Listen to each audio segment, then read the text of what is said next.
Hello every one, എല്ലാവർക്കും civil engineering classes YouTube ചാനലിലേക്ക് സ്വാഗതം. അപ്പോൾ ഇത് നമ്മുടെ ക്രാഷ് കോഴ്സ് സീരീസിൻ്റെ 4th വീഡിയോ ആണ്. എഞ്ചിനീയറിംഗ് ഗ്രാഫിക്സ് ആണ് നമ്മൾ നോക്കിക്കൊണ്ടിരിക്കുന്നത്. ഇന്നത്തെ ചാപ്റ്റർ ഓഫ് ഡിസ്കഷൻ എന്ന് പറയുന്നത് സ്കെയിൽസ്. നമുക്കറിയാം എഞ്ചിനീയറിംഗ് ഡ്രോയിങ്ങിൻ്റെ ഏറ്റവും ഇമ്പോർട്ടൻറ്റ് പാർട്ടായിട്ടുള്ള ഒരു ചാപ്റ്ററാണ് സ്കെയിൽസ്. ഇപ്പോൾ സാധാരണ നമ്മളൊരു ബിൽഡിംഗ് ഒക്കെയാണ് വരയ്ക്കുന്നതെങ്കിൽ നമ്മളതിനെ റെഡ്യൂസ്ഡ് സ്കെയിലിലായിരിക്കും വരയ്ക്കുന്നത്. കാരണം നമുക്ക് എന്തായാലും അറിയാം, ഒരു ബിൽഡിങ് എക്സാക്റ്റായിട്ട് അതേ സൈസിൽ നമുക്കൊരു ഡ്രോയിങ് ഷീറ്റിലോ ഒരു ചാർട്ട് പേപ്പറിലോ കോപ്പി ചെയ്യാൻ പറ്റില്ല. അതുകൊണ്ട് റെഡ്യൂസ്ഡ് സൈസിലായിരിക്കും വരയ്ക്കുന്നത്. പക്ഷേ electrical components like wrist watch അങ്ങനെയുള്ള സ്മോൾ ഒബ്ജക്ട്സിനെയൊക്കെയാണ് നമ്മൾ വരയ്ക്കുന്നതെങ്കിൽ സാധാരണ റിയൽ ഒബ്ജക്റ്റിനേക്കാളും ഒരു ലാർജർ സൈസിലുള്ള ഡ്രോയിങ്സ് ആണ് നമുക്ക് വേണ്ടത്. അപ്പോൾ നമ്മൾ ഒരു enlarged scale of drawing adopt ചെയ്യും. അതേപോലെ തന്നെ ചില ഒബ്ജക്റ്റുകൾക്ക് അവരുടെ എക്സാക്ട് സൈസിൽ തന്നെ നമുക്ക് ഡ്രോ ചെയ്യാൻ പറ്റും. അതിനെ പറയുന്നതാണ് ഫുൾ സൈസ് ഡ്രോയിങ് അല്ലെങ്കിൽ ഫുൾ സ്കെയിൽ ഡ്രോയിങ്. സ്കെയിലിൻ്റെ ഡെഫിനിഷൻ എന്താണെന്ന് നോക്കാം. Scale of A drawing may be defined as the ratio of the linear dimension of the object in the drawing to the actual linear dimension of the same object.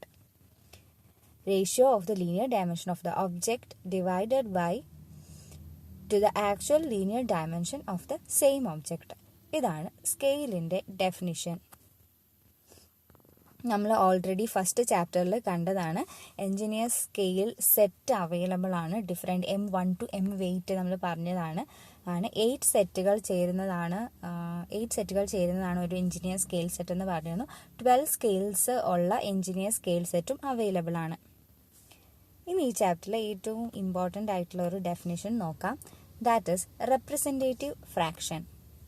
Representative fraction is the ratio of distance between any two points of an object on a drawing to the actual distance between the same point of the object.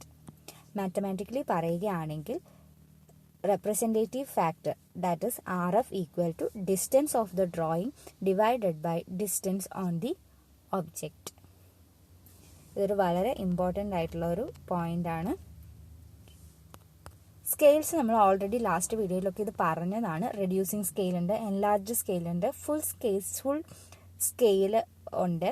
അപ്പോൾ reducing scale എന്ന് പറഞ്ഞാൽ ഇപ്പോൾ നമുക്കൊരു 5 metre ഉള്ള ഒരു റൂമിനെ നമ്മളൊരു 25 mm length ആയിട്ട് നമ്മുടെ ഡ്രോയിങ്ങിൽ കാണിക്കുകയാണെങ്കിൽ നമുക്കറിയാം RF equal to distance on the drawing divided by distance on the object ആണ്.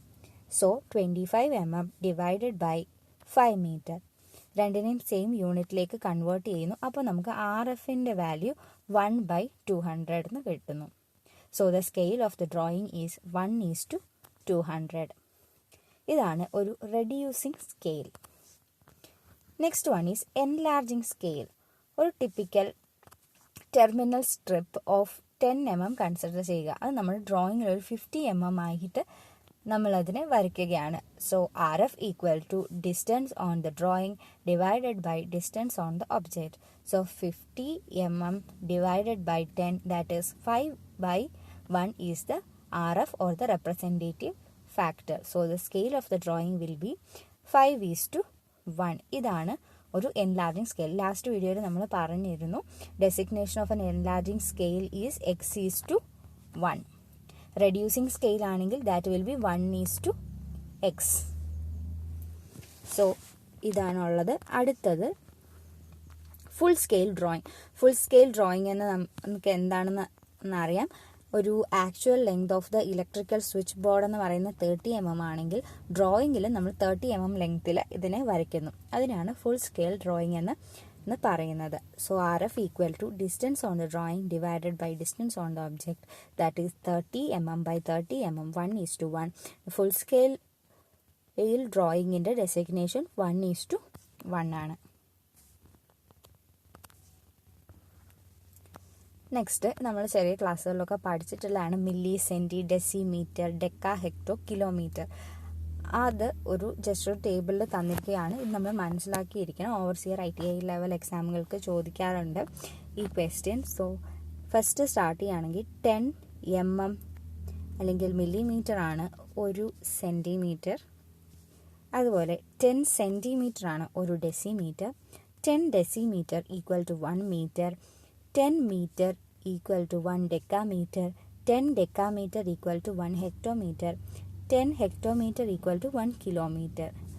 Milli, centi, deci, metre, deca, hecto, kilometre. Just ആ ഒരു ഓർഡറിൽ ഓർത്തിരിക്കുക. സിമ്പിളായിട്ട് നമുക്കിത് പഠിക്കാം. നെക്സ്റ്റ് ക്ലാസിഫിക്കേഷൻ ഓഫ് സ്കെയിൽസ് ആണ്. ഡിഫറെൻറ്റ് ടൈപ്സ് ഓഫ് എഞ്ചിനീയറിംഗ് പർപ്പസസിൽ different types of scales available ആണ്. ഏതൊക്കെയാണെന്ന് നോക്കാം. Plain scale, diagonal scale, vertical scale, comparative scale, isometric scale. Last one is scale of chords. So 1 by 1 ആയിട്ട് നോക്കാം. First one is plain scale. Plain scale, it is the simplest scale which shows only 2 consecutive units. അതായത് 2 അടുത്തടുത്ത യൂണിറ്റുകളായിരിക്കും. ഒന്നെങ്കിൽ millimetre, centimetre, അല്ലെങ്കിൽ centimetre, decimetre, അങ്ങനെ consecutive ആയിട്ടുള്ള യൂണിറ്റ്സിനെ കാണിക്കുന്നതാണ് plain scale എന്ന് പറയുന്നത്.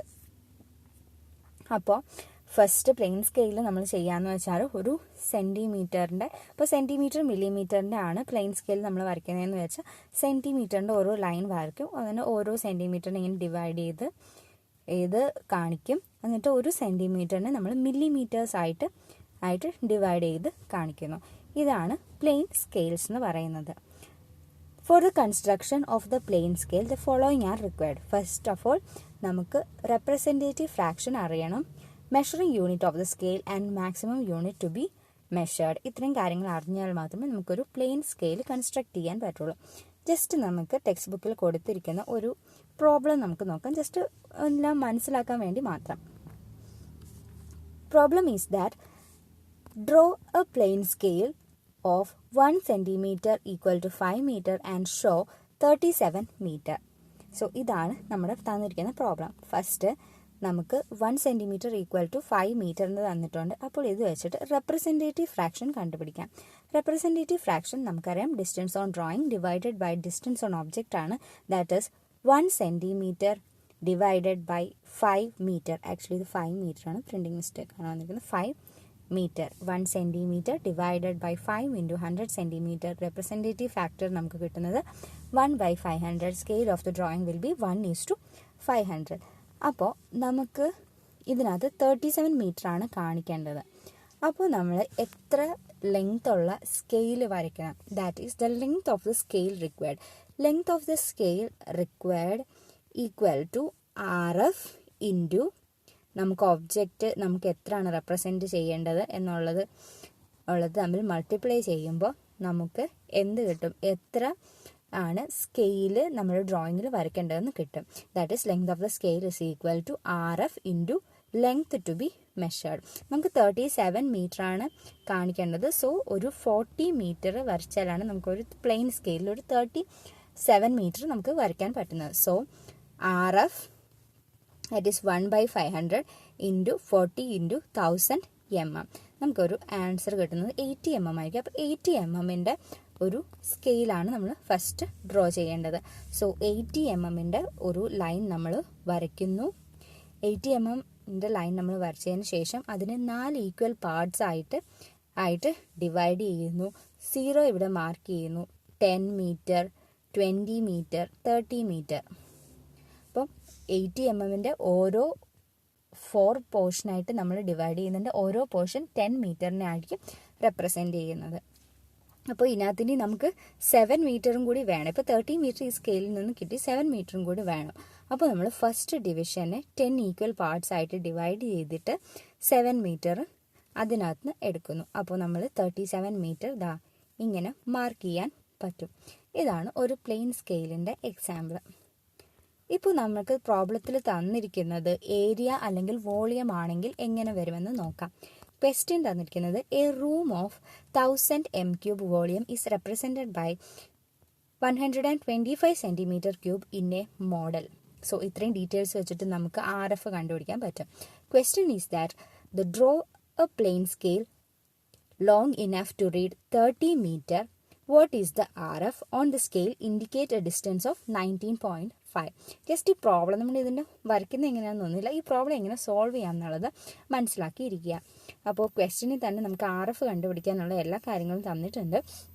1000 m³ will be equal to 125 centimeter. So അതിൻ്റെ ക്യൂബ് റൂട്ട് എടുക്കുമ്പോൾ 5 centimeter equal to 10 meter. So 1 centimeter equal to 1/200 centimeter. So the RF will be 1/200 and the scale of drawing is 1:200. അപ്പോൾ നമുക്ക് എത്ര സ്കെയിലിൻ്റെ length നമ്മൾ എത്ര വരയ്ക്കണം എന്ന് എങ്ങനെയാണ് കണ്ടുപിടിക്കുക? RF into distance that we have to represent on the drawing. RF into 30 into 1000, that is 150 mm. So 150 mm ആയിട്ടുള്ള ഒരു ലൈനിനെ നമ്മൾ വരയ്ക്കുന്നു. പിന്നെ അതിനെ നമ്മൾ സ്യൂട്ടബിൾ ആയിട്ട് ഡിവൈഡ് ചെയ്യുന്നു. അതിൻ്റെ ഫസ്റ്റ് ഡിവിഷനെ പിന്നെയും ഡിവൈഡ് ചെയ്യുന്നു. അങ്ങനെയാണ് പ്ലെയിൻ സ്കെയിൽ റെപ്രസെൻറ്റ് ചെയ്യുക. സോ പ്ലെയിൻ സ്കെയിൽ കഴിഞ്ഞിരിക്കുന്നു. അടുത്ത ടൈപ്പ് ഓഫ് സ്കെയിൽ എന്ന് പറയുന്നത് ഡയഗണൽ സ്കെയിലാണ്. ഡയഗണൽ സ്കെയിൽ നമ്മൾ യൂസ് ചെയ്യുന്ന 3 കോൺസിക്യൂട്ടീവ്, പ്ലെയിൻ സ്കെയിൽ നമ്മൾ പറഞ്ഞു 2 കോൺസിക്യൂട്ടീവ് യൂണിറ്റ്സുകളെ റെപ്രസെൻറ്റ് ചെയ്യാനായിരുന്നു. ഡയഗണൽ സ്കെയിൽസ് എന്ന് പറഞ്ഞാൽ 3 കോൺസിക്യൂട്ടീവ് യൂണിറ്റ്സിൻ്റെ of measurement. For example metre, decimetre, centimetre, അങ്ങനെ 3 കോൺസിക്യൂട്ടീവ് യൂണിറ്റ്സിനെ റെപ്രസെൻറ്റ് ചെയ്യാൻ വേണ്ടിയിട്ട് ഉപയോഗിക്കണം. അല്ലെങ്കിൽ sometimes 2 units and fraction of the second units, 2 യൂണിറ്റോ second യൂണിറ്റിൻ്റെ ഫ്രാക്ഷൻസിനെ റെപ്രസെൻറ്റ് ചെയ്യുക. അങ്ങനെയുള്ള സമയങ്ങളിലാണ് ഡയഗണൽ യൂണിറ്റ്സ് നമ്മൾ യൂസ് ചെയ്യുന്നത്, ഡയഗണൽ സ്കെയിൽസ് നമ്മൾ യൂസ് ചെയ്യുന്നത്. ഇപ്പോൾ ഫോർ എക്സാമ്പിൾ നമുക്ക് സ്കെയിലിൽ കാണിക്കേണ്ടത് 2.48 മീറ്റർ എന്നുള്ള ഒരു വാല്യൂ ആണെങ്കിൽ 2 മീറ്റർ അതിൻ്റെ മെയിൻ സ്കെയിലിൽ വരും, 0.4 മീറ്റർ അതിൻ്റെ സെക്കൻഡറി സ്കെയിലും, 0.08 മീറ്റർ അതിൻ്റെ ഡയഗണൽ സ്കെയിലിലും വരും. മെയിൻ സ്കെയിൽ എന്ന് പറഞ്ഞാൽ നമ്മൾ ഫസ്റ്റ് പ്രോബ്ലത്തിൽ നമ്മൾ ചെയ്തതുപോലെ 10 മീറ്റർ, 20 മീറ്റർ, 30 മീറ്റർ അത് കാണിച്ചിരിക്കുന്നതാണ് മെയിൻ സ്കെയിൽ. നമ്മൾ ഫസ്റ്റ് ഡിവിഷനെ നമ്മൾ 10 ആയിട്ട് പിന്നെയും ഡിവൈഡ് ചെയ്തിരുന്നു. അത് പറയുന്നതാണ് സെക്കൻഡറി സ്കെയിൽ എന്ന്. പിന്നെ ഒരു പ്രാവശ്യം കൂടി ഡയഗണൽ ഡിവിഷൻ വെച്ചിട്ട് നമ്മൾ ഡിവൈഡ് ചെയ്യും. അതാണ് diagonal scale. So diagonal scale കഴിഞ്ഞു. അടുത്തത് വെർനിയർ സ്കെയിൽ. വെർനിയർ സ്കെയിൽ എന്ന് പറയുന്നത് ഡയഗണൽ സ്കെയിലിൻ്റെ തന്നെ ഒരു മോഡിഫൈഡ് ഫോമാണ്. It is a short scale constructed along with the plane scale to measure the fraction of the smallest division of the plane scale. Plane സ്കെയിലിൻ്റെ തന്നെ ഫ്രാക്ഷനുകളെ പിന്നെയും divide ചെയ്ത് read ചെയ്യാനുള്ളതാണ് vernier scale. നമ്മൾ vernier കാലിപ്പറുമായിട്ട് നമ്മൾ ഒരുപാട് familiar ആണ്. So vernier scale എന്താണെന്ന് വലുതായിട്ട് explain ചെയ്യേണ്ട കാര്യമില്ല. വെർനിയർ സ്കെയിലിൽ തന്നെ 2 പാർട്ടാണ് ഉള്ളത്. നമ്മൾ അന്ന് പഠിച്ചിരുന്ന ഒരു മെയിൻ സ്കെയിൽ റീഡിങ്ങും ഉണ്ടാവും, ഒരു വെർനിയർ സ്കെയിൽ റീഡിങ്ങും ഉണ്ടാവും. So there is a fixed scale called as main scale, movable scale called as vernier scale. Vernier scale usually slides on the side of the main scale. So അതാണ് vernier scale. Vernier സ്കെയിലിൻ്റെ main സ്കെയിലിനെ smallest ഡിവിഷനെ നമ്മൾ main scale division അല്ലെങ്കിൽ MSD എന്ന് വിളിക്കുന്നു. Smallest division of the vernier is called as vernier scale division അല്ലെങ്കിൽ VSD എന്ന് പറയുന്നു. The difference between one main scale division and one vernier scale division is called the least count of the vernier. It is abbreviated as LC. Vernier scales ഒക്കെ നമ്മൾ surveying പർപ്പസിലും use ചെയ്യാറുണ്ട്. Measuring gauge, screw gauge, callipers ഇതൊക്കെ നമുക്ക് familiar ആയിട്ടുള്ള instruments ആണ്. 2 തരത്തിലുള്ള vernier scale ഉണ്ട്. ഒന്ന് ബാക്ക്വേർഡ് അല്ലെങ്കിൽ retrograde vernier, second one direct or forward vernier. ഇതിൻ്റെ പ്രത്യേകതകൾ എന്തൊക്കെയാണെന്ന് നോക്കാം. ബാക്ക്വേർഡ് വെർനിയർ ആണെന്നുണ്ടെങ്കിൽ N+1 main scale reading is divided into N vernier scale reading. അതായത്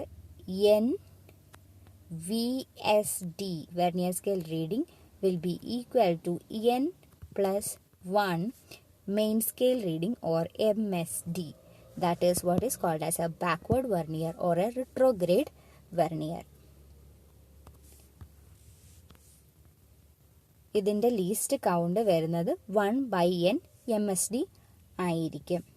പക്ഷേ ഫോർവേഡ് വെർനിയർ ആണെന്നുണ്ടെങ്കിൽ N-1 main scale division is divided into N vernier division. That is NVSD equal to N-1 MSD. ഇത് വളരെ detail ആയിട്ട് സർവേയിലൊരു പോർഷനാണിത്. Backward വെർണിയറിന് അങ്ങനെ പേര് വരാനുള്ള കാരണം എന്ന് പറഞ്ഞാൽ vernier divisions are marked in opposite direction that of the primary scale. So primary സ്കെയിലിൻ്റെ ഇൻക്രീസിങ് ഓർഡർ ഇപ്പോൾ റൈറ്റ് സൈഡിലോട്ടാണെങ്കിൽ വെർണിയർ സ്കെയിലിൻ്റെ അതിന് ഓപ്പോസിറ്റ് ആയിട്ടായിരിക്കും അതിൻ്റെ ഇൻക്രീസിങ് റീഡിങ് വരുന്നത്. നെക്സ്റ്റ് ഫോർവേഡ് വെർണിയർ ആണെങ്കിൽ അതിൻ്റെ ജസ്റ്റ് ഓപ്പോസിറ്റ്, അതായത് വെർണിയർ ഡിവിഷനും അതുപോലെ മെയിൻ സ്കെയിൽ ഡിവിഷനും ഇൻക്രീസ് ചെയ്യുന്നത് സെയിം ഡയറക്ഷനിലോട്ടാണെങ്കിൽ അതിനെ പറയുന്നതാണ് forward vernier. Forward vernier for a forward vernier n vernier scale division equal to n-1 main scale divisions. So അത്രയാണ് വെർണിയർ സ്കെയിലിനെ പറ്റി പറയാനുള്ളത്. ലാസ്റ്റ് വൺ എന്ന് പറയുന്നത് കമ്പാരറ്റീവ് സ്കെയിലാണ്. നെക്സ്റ്റ് വൺ കമ്പാരറ്റീവ് സ്കെയിലാണ്. കമ്പാരറ്റീവ് സ്കെയിൽ എന്ന് പറഞ്ഞാൽ ഡിഫറെൻറ്റ് യൂണിറ്റ്സിനെ ഒരുമിച്ച് വായിക്കാൻ വേണ്ടിയിട്ട് ഒരു സ്കെയിൽ തന്നെ മതി. അതാണ് കമ്പാരറ്റീവ് സ്കെയിൽ. ഈ രണ്ട് യൂണിറ്റ്സിൻ്റെയും റെപ്രസെൻറ്റേറ്റീവ് ഫ്രാക്ഷൻ സെയിം ആയിരിക്കും എങ്കിലല്ല സെയിം സ്കെയിൽ വെച്ചിട്ട് നമുക്ക് രണ്ട് ഡിഫറെൻ്റ് ആയിട്ടുള്ള യൂണിറ്റ്സ് വായിക്കാൻ പറ്റുള്ളൂ. സോ അതിനെ കമ്പാരറ്റീവ് സ്കെയിൽ അല്ലെങ്കിൽ കറസ്പോണ്ടിങ് സ്കെയിൽ എന്ന് പറയും. Comparative scales can be constructed as plain scale or diagonal scale depending upon our requirement. So അതാണ് കമ്പാരറ്റീവ് സ്കെയിൽ. അടുത്തത് ഐസോമെട്രിക് സ്കെയിൽ. ഐസോമെട്രിക് സ്കെയിൽ എന്ന് പറഞ്ഞാൽ ഐസോമെട്രിക് പ്രൊജക്ഷൻ പ്രിപ്പയർ ചെയ്യാൻ വേണ്ടിയിട്ട് ഉള്ള സ്കെയിലാണ് ഐസോമെട്രിക് സ്കെയിൽ. ഇതൊരു റെഡ്യൂസ്ഡ് സ്കെയിലാണ്. ഓൾമോസ്റ്റ് 82% റെഡ്യൂസ് ചെയ്തിട്ടാണ് ഐസോമെട്രിക് സ്കെയിൽ ഉള്ളത്. ഇത് നമുക്ക് കുറച്ചുകൂടെ ഡീറ്റെയിൽ ആയിട്ട് ഐസോമെട്രിക് പ്രൊജക്ഷൻ്റെ ചാപ്റ്റർ ഇനി വരുന്നുണ്ട്, അതിനകത്ത് നോക്കാം. അപ്പോൾ ഫുൾ ഡീറ്റെയിൽസ് നമുക്ക് മനസ്സിലാകും. And the last one is scale of chords. Scale of chords എന്ന് പറഞ്ഞാൽ നമ്മൾ പറഞ്ഞു, നമ്മൾ എൻജിനീയേഴ്സ് സ്കെയിൽ സെറ്റ് ഉണ്ട്, കുറച്ച് ഡ്രോയിങ്സിന് വേണ്ടിയിട്ട് എൻജിനീയർ സ്കെയിൽ സെറ്റ് ഉണ്ട്. അതുപോലെ തന്നെ ആംഗിൾസ് മെഷർ ചെയ്യാനും ഇതുപോലുള്ള സ്കെയിൽ സെറ്റ് ഉണ്ട്. സോ അതിന് പറയുന്നതാണ് scale of codes.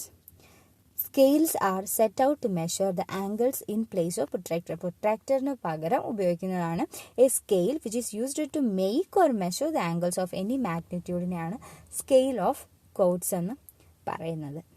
So scale of chords angles measure ചെയ്യാനും ആംഗിൾസ് മേക്ക് ചെയ്യാനും ഉപയോഗിക്കുന്നതാണ്. നെക്സ്റ്റ് ചാപ്റ്റർ, 5th ചാപ്റ്റർ എന്ന് പറയുന്നത് ലോക്കി ഓഫ് പോയിന്റ്സ് ആണ്. ഹെഡിങ് മിസ്സായിപ്പോയി. Loci of points.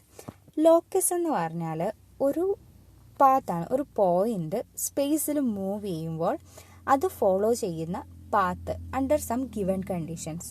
അതിന് പറയുന്ന പേരാണ് ലോക്കസ്. ലോക്കിയാണ് അതിൻ്റെ പ്ലൂറൽ ഫോം. അപ്പോൾ നമ്മൾ conic curves, cycloidal curves, helix, involute, spiral curve, ഇതെല്ലാം എന്താണ് different types of geometrical curves ആണ് ദാറ്റ് ആർ ലോക്കിങ്. സർക്കിളും ഒരു തരം ലോക്കിയാണ്. പക്ഷേ സർക്കിളിൻ്റെ പ്രത്യേകത which point is moving in a plane at a constant distance from a fixed point. അതാണ് സർക്കിളും ലോക്കി ഓഫ് എ പോയിന്റ് തന്നെയാണ്. സ്ട്രെയിറ്റ് ലൈനും ലോക്കി ഓഫ് എ പോയിന്റ് തന്നെയാണ്. ഒരു ഫിക്സഡ് പോയിന്റിൽ നിന്നും ഒരു ഫിക്സഡ് ഡിസ്റ്റൻസിൽ നേരെ തന്നെ ഡ്രോ ചെയ്യുക, അതാണ് ഒരു straight line. Straight line is also a loci. അപ്പോൾ ഈ ഒരു ചാപ്റ്ററിൽ ഇത്രയും 3 ഡെഫിനിഷൻസ് മാത്രമേ ഇമ്പോർട്ടൻ്റ് ആയിട്ട് ഉണ്ടായിരുന്നുള്ളൂ. അപ്പോൾ നമ്മൾ ഈ വീഡിയോ ഇവിടെ സ്റ്റോപ്പ് ചെയ്യാണ്. നെക്സ്റ്റ് വരുന്ന ചാപ്റ്റർ കുറച്ചും കൂടി ലെങ്തി ആയിട്ടുള്ളതാണ്. ഞാനത് അടുത്ത വീഡിയോയിൽ കവർ ചെയ്യാം. കോണിക് സെക്ഷൻസ്, അത് കഴിഞ്ഞിട്ട് projection, then last auto CAD. ഒരു 2-3 വീഡിയോസിനുള്ളിൽ ഗ്രാഫിക്സിൻ്റെ ഈ ക്രാഷ് കോഴ്സ് സെഷൻ അവസാനിക്കും. നിങ്ങൾക്ക് ഈ വീഡിയോ ഇഷ്ടമായെങ്കിൽ ലൈക്ക് ചെയ്യുക, ഷെയർ ചെയ്യുക, ചാനൽ സബ്സ്ക്രൈബ് ചെയ്യുക. താങ്ക്